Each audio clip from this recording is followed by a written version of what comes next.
Hey, back with a better video, I hope. So this is Maneuver Warfare. This is Decisive Action Games, and this is a game that was in my wish list for a while. I did not know it existed. This game is battalion level combat. It is literally a battalion has X number of companies of infantry or armor, and then you have support elements and you have a headquarters unit. And the author of this game has built a real-time chess game at battalion level on a battlefield that is not too dissimilar to regiments. Now, the graphical representation is NATO counters. So it's more in tune with, I guess, cardboard gamers. It's a single player game. It's reminiscent of old style Avalon Hill. However, it's real time. And if luck is with me,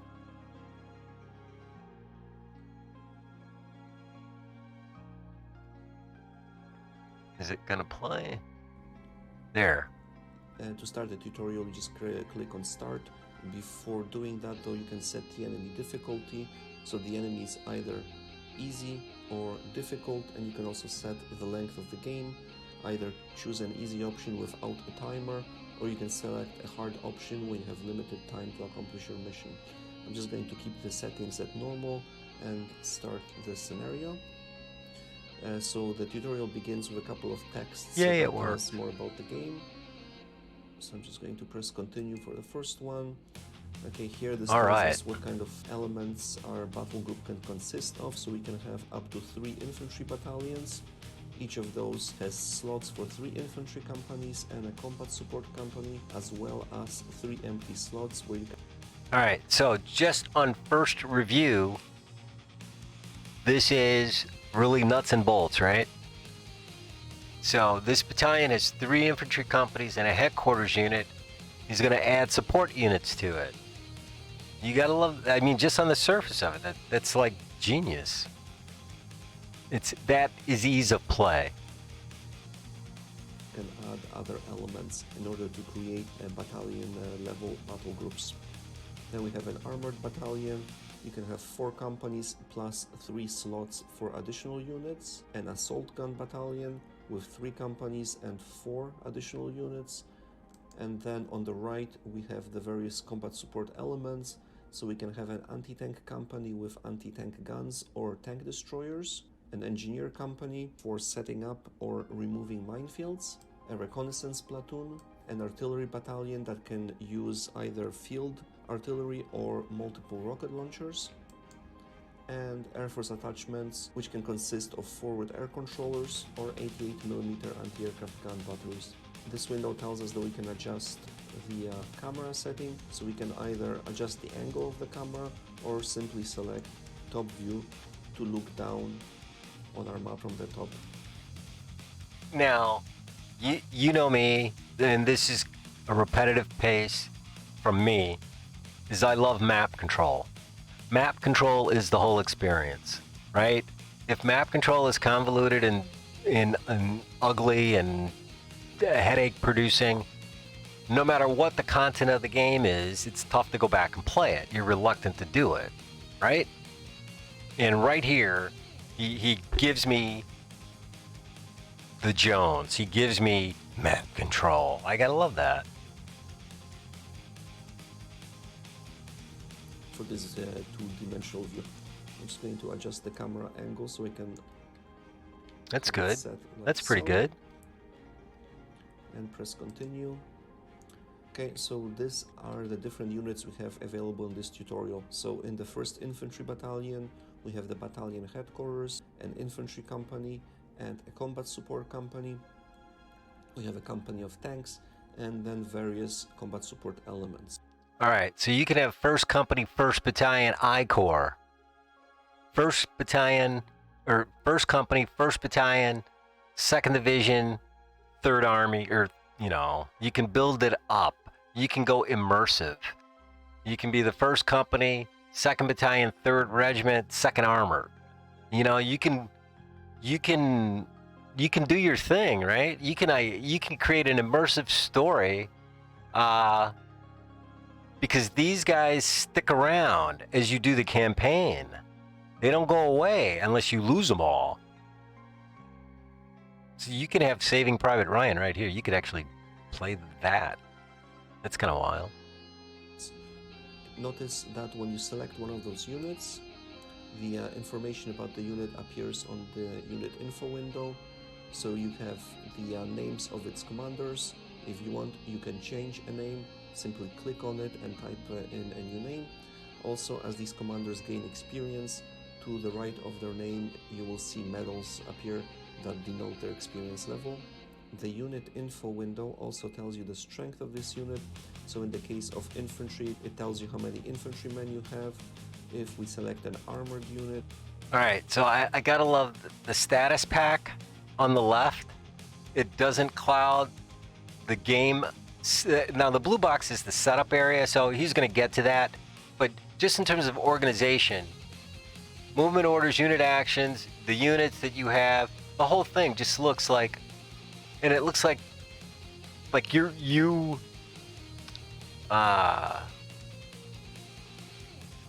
didn't hand draw this, but this is a form. This is operational books that you have. You know, all those big long attaches that they have. This is the stuff that's in that attache. You know, at the command level. And I want to say, E-Robs, what's up? And joint effort and Little Tough, thank you for sticking around for part 2. This is the 2nd time, E, because the first video was horrible. It tells you how many tanks we have, as well as whatever casualties it had suffered. We also see the experience level of the unit, the thinnest and the thickest armor that it has, the level of entrenchment, and its ammunition state. Armor. Now, one of the things I enjoy just in how he gives me that status is that you can play defensive because you're going to have an entrenchment status. Even though this is a maneuver game, there's a realization that if you're the Op 4, you might be defending the crossroads, right? And you might have nothing but infantry battalions. So it's kind of cool. Even though it's maneuver, there's an allowance for a static defense. And it's just built into the game. So all props to this guy. Piercing or high explosive. For forward and controllers, when you select air controllers, you can see how many different types of air missions you have available. Okay, now we have some info about the units themselves. So as you can see, you can either select a NATO symbol or a drawing of the primary weapon system of that unit.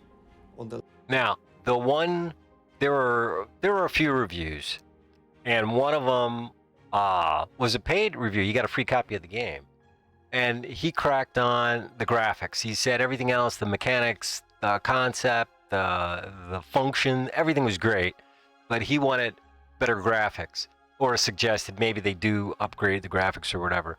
And my first reaction was, well, I kind of like the diversity, you know? This is easy on the eyes. I'm not gonna launch my 80 HD because of so much stuff that's happening on the screen, which is a nice, and the color scheme, it's dull, it's easy on the eyes, so it's something different, right? And difference is the spice of life. So I'm glad that this one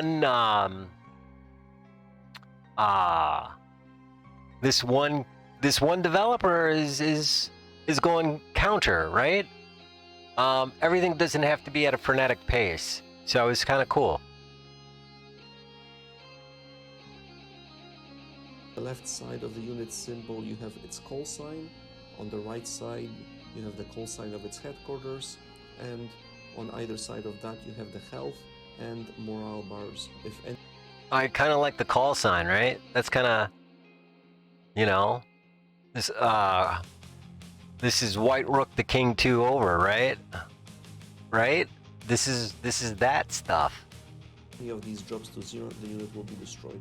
Now I have an opportunity to regroup my units and That's an old Combat reference. The TV show Combat. No, yes. Vic Morrow. Jason Hansen, or I think his name was. Lieutenant Hansen. Kirby and Cage. Anyway. attach them to a headquarters if they don't have one. This is important because units without a headquarters are going to be penalized in combat. So I'm going to attach my tank company to the 1st Infantry Battalion. So you just left click to select, right click to place on an available slot in the battalion. Same thing with the anti-tank guns, the engineers, the scouts. There's no need to attach the artillery or the forwarder controller because they will not get any combat bonuses from having a headquarters. All right, real quick. I want you to notice a couple things. The 1st Infantry has HQ 1, 2, 3, 4 companies and 3 support. Now, the other guys are they don't need the headquarters because they're part of that headquarters unit. I would imagine, although you could have a battalion headquarters, 2nd Battalion headquarters unit, but that's going to limit the number of companies you have. And so the assault gun has 4 companies. The armored battalion, I think, has 3 with 4. There's these 4 here are all about support units, and this up here are the primaries, you know. So you this is like the dividing line or something. So now it's time to deploy. I'll start with the headquarters. I'll just place it a bit to the rear. I'll push my scouts all the way to the front. Then the tanks, the infantry, the combat support company. I'll move the headquarters a little bit closer to the front, and then in depth I'll place the anti-tank guns and the engineers. The artillery can be off to the side, and the forwarder controller also a little bit closer to. Now that's why the idea of moving chess comes up, because he's organizing how this combat group is going to go into the fray. So he's got recon up front, he's got his forward air controller forward, he's got his armor up, then he's got infantry, artillery, anti-tank, and looks like engineers. And then watch, so he's gonna run through this turn. And now I just press here to begin the mission. The deployment zone is gone and the timer started, so it means that the game has begun. So I will begin the advance with my scouts. You can see this here green line that appears when a unit is selected, that shows you where its headquarters is, and the scouts just ran into a minefield. So all right, hang on, we're gonna do that minefield, but look at this thing in the left. Reaction too far. You set your individual responses for what they're supposed to do. How cool is that? I'm just going to move them out of the minefield and push them off to the side, and I'll move the engineers forward. Notice the green range circle around the engineers. If the minefield is within this range circle, the engineers are going to start removing it. Just press on time compression to make this process a little bit faster. All right, so that was the other beautiful thing I noticed, time compression. So this game does not have to be tedious. You can play this,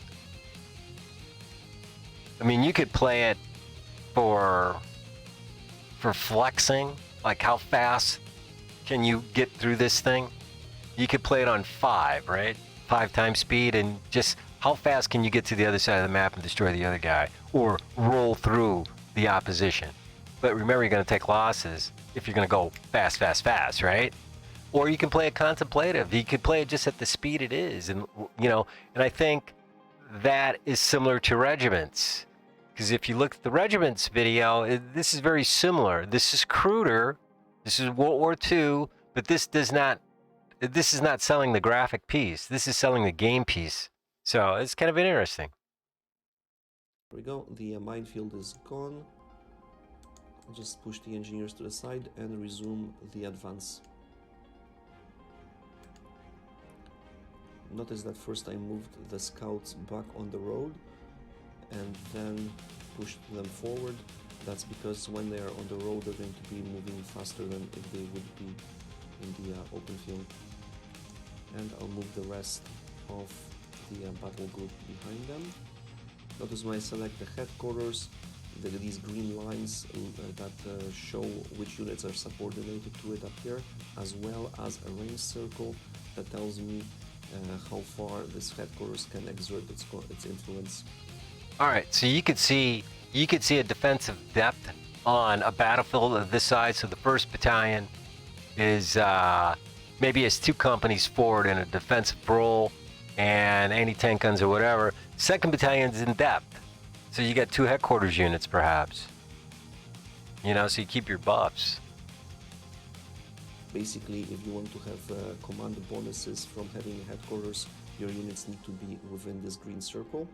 And notice these units that are not in it, the call sign for the headquarters has turned red to indicate that they are no longer in contact. Right now I'm moving these units individually. However, when you have a larger amount of units, you can also use a group movement option.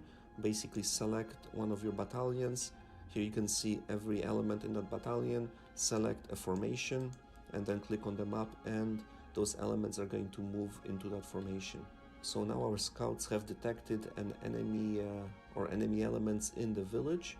That's at the intersection links. So we can see there is an infantry company and an anti-tank platoon.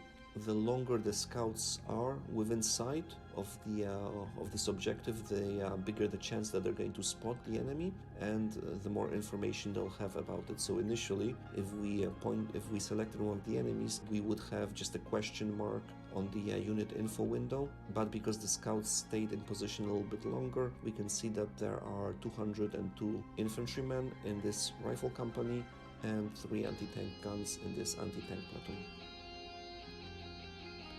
So to engage that enemy, first I'm going to push... Well, before he engages that enemy, look at that, there's a group movement button down here. So this can be as simple, you know, or as complex as you want to make it. And my question is, in some of the campaigns, so regiments will have things off board to the left and right, and I think if you look at so many other games right now, like that, if you scroll flat, like you could see, you know, smoke from things that you will never play. It's just like graphical elements. It's, you know, pretties up there. It makes the game more realistic because the graphics are so much different, and obviously they're completely different, more 3D, more realistic, more photo realistic, I guess, as opposed to, you know, the moving chess pieces here. So I'm curious as to what happens beyond if you have a big scenario, because he's got a gazillion scenarios in this. Push my combat support company closer to the village. As you can see, it has a very long range of its weapons, so we'll be able to suppress the enemy in that village while I do my attack. And I'll move my tank company and the infantry here behind this bit of woods, so we can approach the enemy village under cover.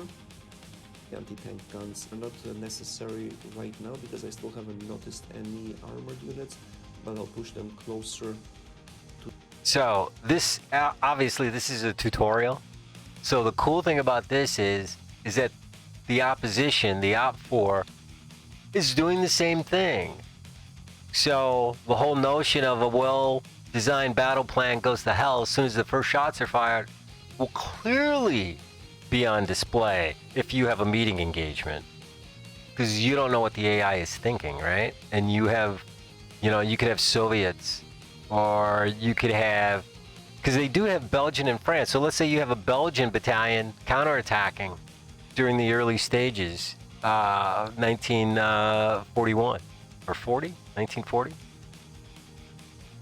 Fall of France, 1940. Yeah, 40. To the objective in case these appear.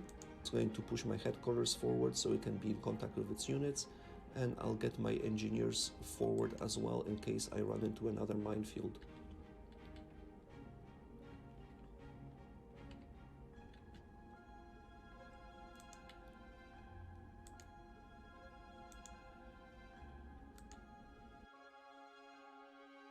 So what do you think? So the combat support company has begun engaging the enemy. That's what those blue lines tell us. And we're supposed to listen. Enemy has started taking casualties.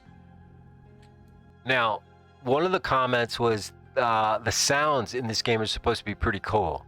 So I'm gonna turn off the mic, and we're gonna listen to the sounds. I got the volume on this thing all the way up, so.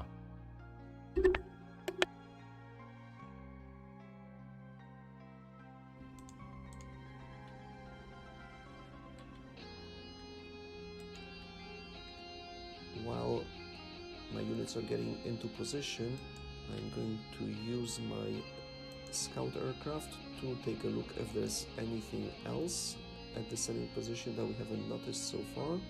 To do that, I select the type of air mission, and then I click on select a target and then choose a target. This here message window at the bottom tells us that the scout planes are inbound in 21 seconds. And on the right hand side we have the battle report window, and it tells us the casualties that the enemies started taking from our fire.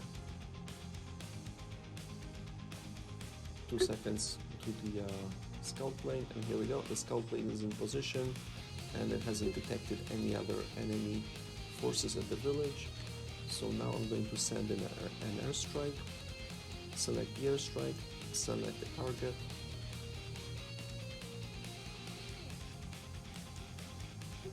And now the message window tells us that the strike group is inbound. All right, so 2 things.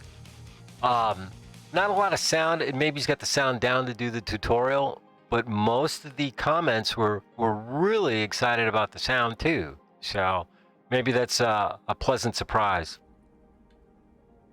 And lastly, I'm going to use my artillery to suppress the enemy for the attack. I can select the duration of a fire. Okay, look at the storch. Look at that storch, that cube storch. You know, just on the surface, I like. I like that. That's cool. That's like, it's innovative. It's different. It's not typical. So you got your storch hanging over in a cube over the box. Mission, either 1 second at a time or 5 seconds at a time. Select either high explosive or smoke ammunition. Notice the Ju-87s he's got now. That's cool. Now, combat mission, Overlord does something very similar. Obviously, the graphics in that are completely different, and the mechanics similar, though slightly different, right? Because both plot their turns, and then you hit go, and it runs 60 seconds in combat mission. The old one, not the. I don't know about the new one. I'm going to choose explosive and my target.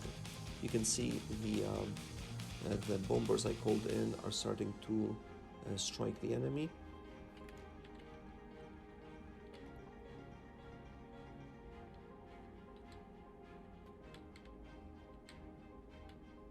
Right, real quick. And notice in the bottom right, the enemy is taking losses. Enemy anti-tank capacity is down to 25%. Look at the losses.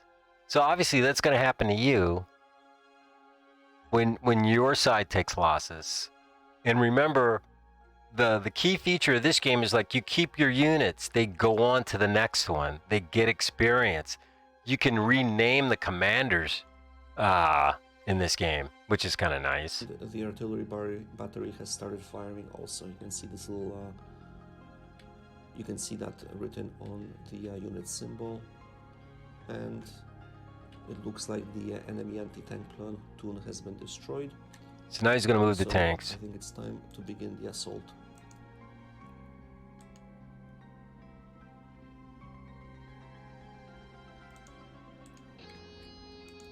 He's got infantry. He's got everybody's moving in on that. They're taking it. Element to make sure that it remains in contact. The artillery is still coming down, so I need to stop that. Friendly fire capability. And actually just stopped by itself. The fire mission ended, and I can send another fire mission. But there's no need. The enemy rifle company has been destroyed, so we'll just cancel the fire mission. As you can see, the enemy objective turned to blue. That means it's now under my control, and the timer tells us that the mission is running out. Mission complete. Well done. Click here to continue. Notice here in the message window at the bottom right hand corner we have the information of the casualties and of the different units that were destroyed during the assault. Also that the fire missions were completed. You can Now, see when the enemy was attributed to. Now, how often do you get that? Because remember, you're trying to remember what's still left, and usually you don't get that intel. And this game provides that. That's pretty sweet. That's pretty sweet. Now, I don't know why I'm trying to sound like an intelligence officer, because clearly intelligence is not the key with me. To a certain level, and in this here window we can see whatever casualties we had suffered. As you can see, not too many, just 2 men from the rifle company. That was And brutal. you can see this is the here we can see all of our units, and if we just press on the eye next to any of the units, it will give us some more detailed information, how many troops it has left currently, and the histories of its its commanders. So it tells us where they fought. In a campaign game, you will see all the different battles where these commanders fought listed. You'll see every time they were promoted or received the medal. It will all be indicated here. We can also take a look at the enemy casualty report. So you can see that we destroyed their infantry company and an anti-tank platoon. There was also an artillery battery somewhere to the rear of the enemy position that we haven't spotted, so it hasn't suffered any losses. And that's it for the tutorial. So let's go back to the main menu. So, what do you think? That's Maneuver Warfare. So that's the game. Decisive Action Games is the publisher. This is a 27-second bit.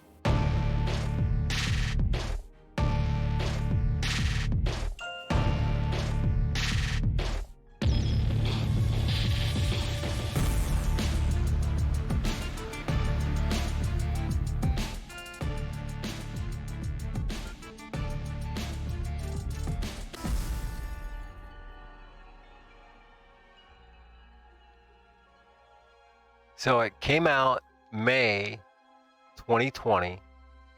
It's been updated as recently as November 21st of 2021. You actually had 2 updates in November, on the 4th and on the 21st. One of the comments when it first released was frames per second. It was kind of balky. It was slow, and that was one of the comments. But he has updated it, so that is no longer an issue. So it's there's a little. This is a little interesting title. It's been in my wish list for a while, and you know, it's something that I think is going to be kind of a good buy for me. I'm definitely going to pick this one up. I think it fits. I think it has, for my style of play, you know, you could create some real dramatic scenarios, you know, one platoon, you know, last man standing at the crossroads where everybody else is retreating while all the horde is coming. You know, you could do certain things with anti-tank guns at a positions where everybody's running away, or you can do spoiling attacks on an assault. Static defense, clearly you can do. You can charge up the road. You can have a meeting engagement. You can play Panzer Blitz. Those of you who remember Panzer Blitz. You could play a Panzer Blitz scenario if you still have that game from Avalon Hill. You know, pull it out and pull out a scenario and actually put that, or squad leader. If there's a scenario in squad leader, it sounds like, especially in the Eastern Front, it sounds like this game is tailor-made to take that squad leader from a two-person contest and overlay it here, or find the scenario that is in the game, because he does have quite a few scenarios. Order battle, there's some good screenshots. See, here's multiple HQs, multiple battalions going. So I'm definitely digging this. This looks like you know, looks like a fun title. Single player game. Yeah, okay. Oh, here, down at the bottom. Let's here. As we go through this, let's see. Choose from 8 short campaigns, A through H, 39 to 45. Belgium and France, Poland, Typhoon, the Caucasus, Kursk, withdrawing across destruction of Army Group Center, right? The final German counteroffensive in Pomerania, and then 24 individual missions. Wow. The Oder, Stargard, Radisium, the Bug, Kursk, more Kursk, opening the road 42, Clash in the Steppe, Budyansk, southern attack on Moscow, withdrawal from Moscow. That's what I'm talking about in the winter. The withdrawal. That's where you could do Hedgehog, advance on Moscow, Kiev, Brody, across the Bug, the Meuse. See, I would love a French. There it is, French counterattack. That would be boom. Hainaut, first battle of Tamza Lubeski. That's breakout by surrounded Polish forces. Okay, Warsaw. And that Realm was probably the tutorial. Let's look at the specs. Basically nothing. Any average laptop could run this today. And these are the reviews I was reading. Now, let's see if I can. Here's product received for free.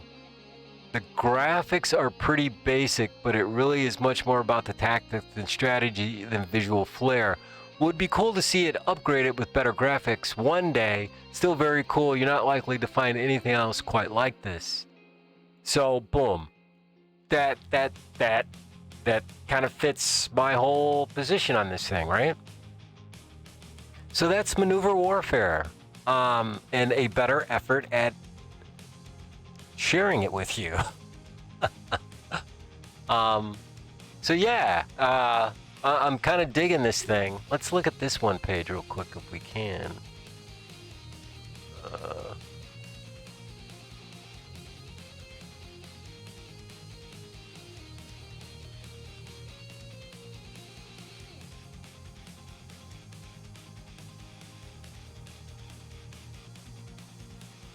So there's call sign T14.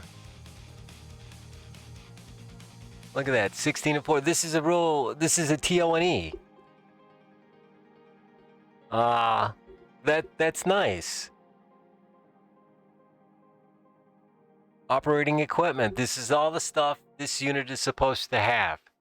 Now, obviously, you can reduce this stuff as the war goes on. So you're not going to have 2 platoons. You're only going to have 1. You're not going to have all the tanks that you're supposed to have. You're only going to have some. And obviously the game breaks that down. Now, I don't know if there's an editor or if he's talked about anything about setting up your own, but there's a good shot of a, a better shot of health and morale. That there. So health and morale, you could see it. Yeah, this is pretty cool. I got to give this guy all due props. Here's some more screenshots of this stuff.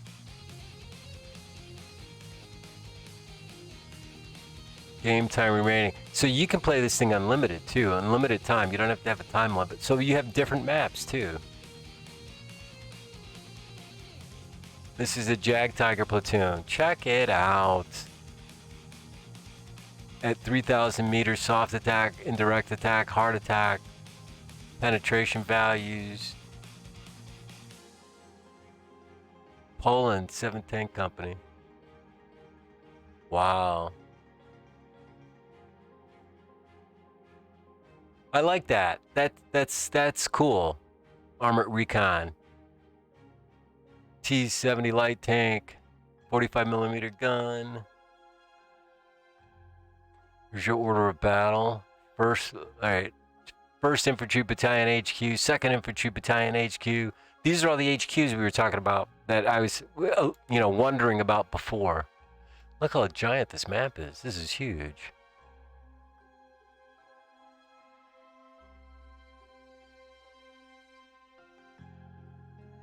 Nice. All the blue lines are units in fire. Nice.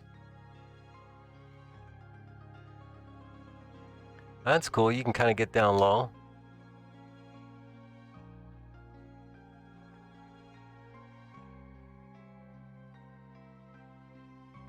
So yeah, that's the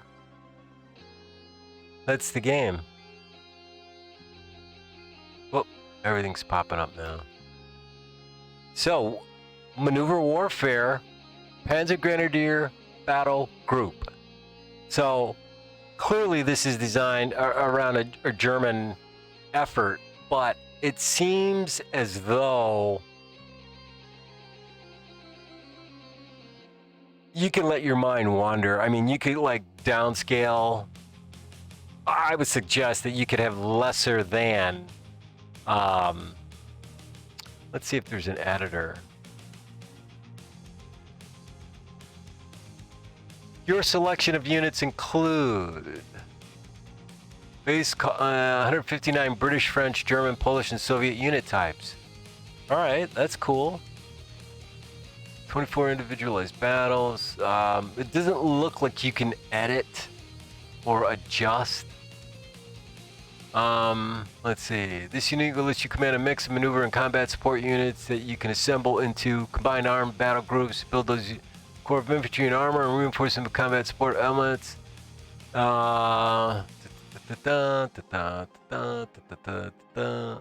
It looks like maybe there is a procedural element that gives you, more units or different kinds of units as the years pass on. But regardless, this looks like a fun title. Decisive Action Games. So yeah. So, folk. What's the good word? I think that's a win. Personally, that looks like to be the thing. That'd probably be the next new title. That'll be the next new title in the library, I would suspect. Interesting. Now, one of the things I did in my earlier video is to I started moralizing again, so I promised not to do that. But it's Thursday, and it's trash day, and I'm just gonna put this out there. just for whoever sticks around to the end.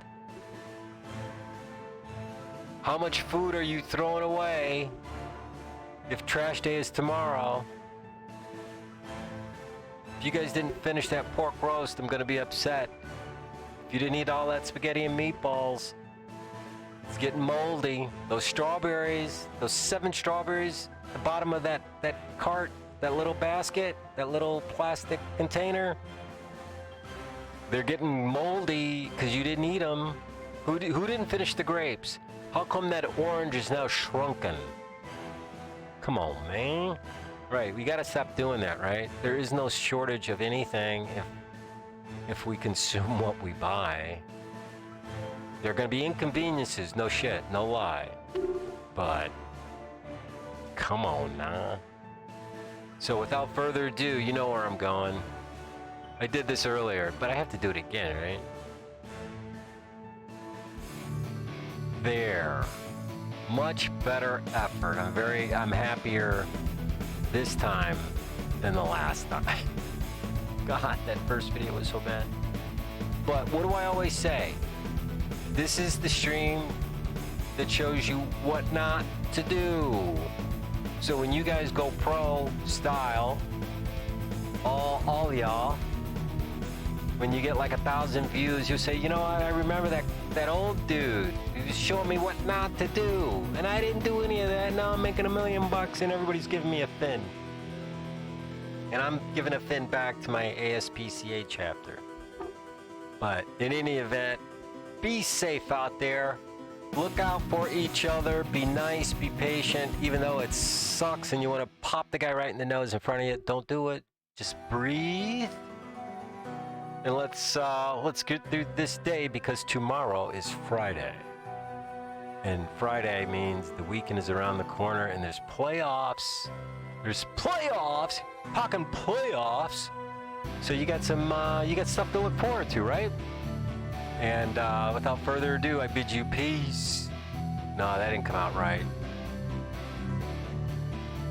Take care of each other, and this is how it goes.